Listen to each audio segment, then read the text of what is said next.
Global X interviews social entrepreneurs who tackle some of the world's biggest problems. They are pioneers of innovation that benefit humanity.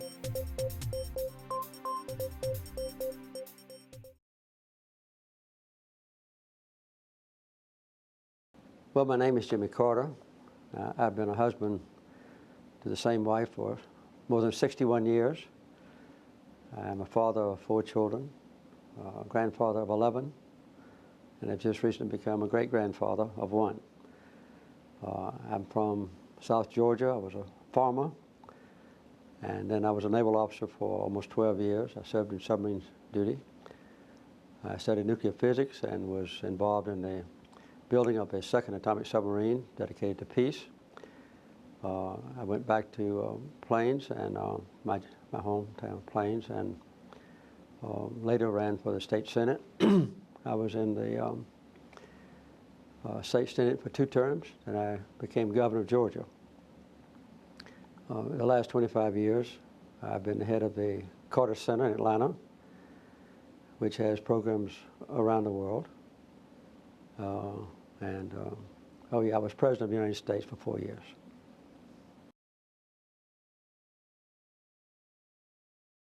Carter Center now has programs in more than 70 countries, about half of them in Africa, among the poorest and most destitute people on earth. And I think one of the events of my life that made the greatest impression was in a small village in Ghana, a population of about 500. When we arrived there, about 300 of the villagers had guinea worms coming out of their body. This is a terrible disease that's been known ever since biblical times.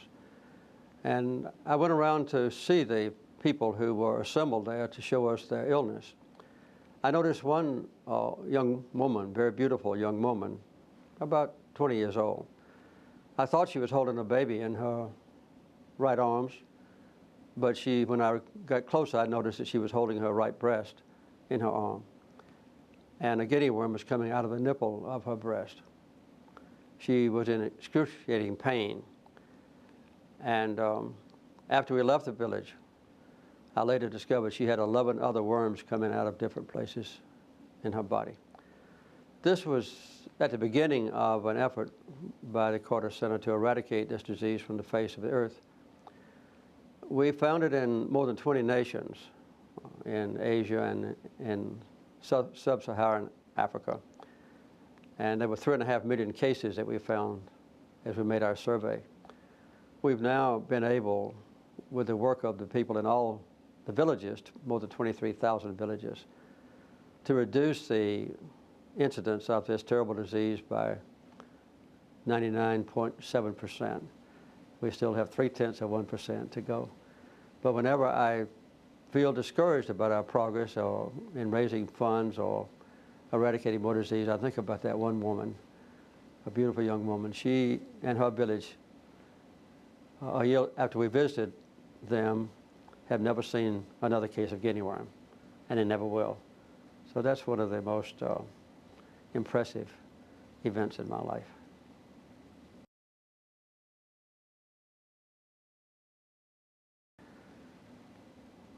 A couple of years ago, I wrote a book called Our Endangered Values, which spells out quite clearly what I think our nation must do to resume its role as the preeminent nation on earth, the greatest superpower.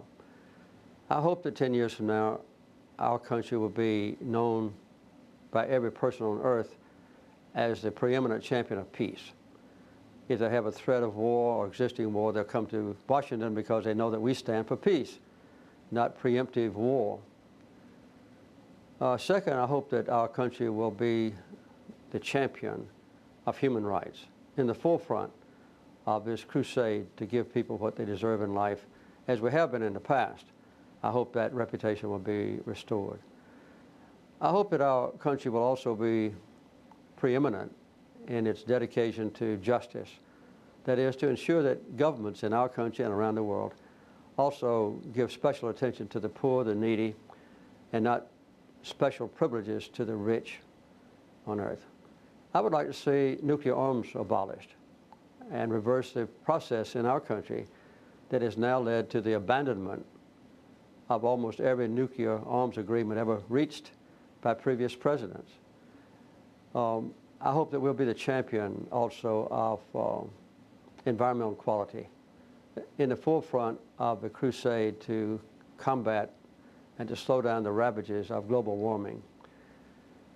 These are the kind of things that I believe are possible and which represent the character of the American people.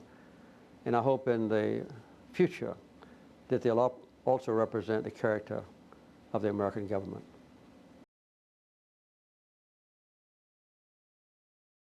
Well, I hope young people, particularly who watch this program, will realize that each one of them has not only a duty, but an opportunity to change the world for the better and to encompass the highest possible moral and ethical ideals of a human being and make sure that it's the same commitment, not just in verbiage, but also in action, of the government. The most powerful people in a democracy are individuals, like the ones watching this program. And collectively, based on individual courage and action, those changes can be made. We should not underestimate the ability of each one of us to exemplify in our own actions and to demand in our own government the highest possible ambitions for peace and justice and truth and humanity and environmental protection that all of us would agree that are desirable. Global X is also on Social Edge at socialedge.org.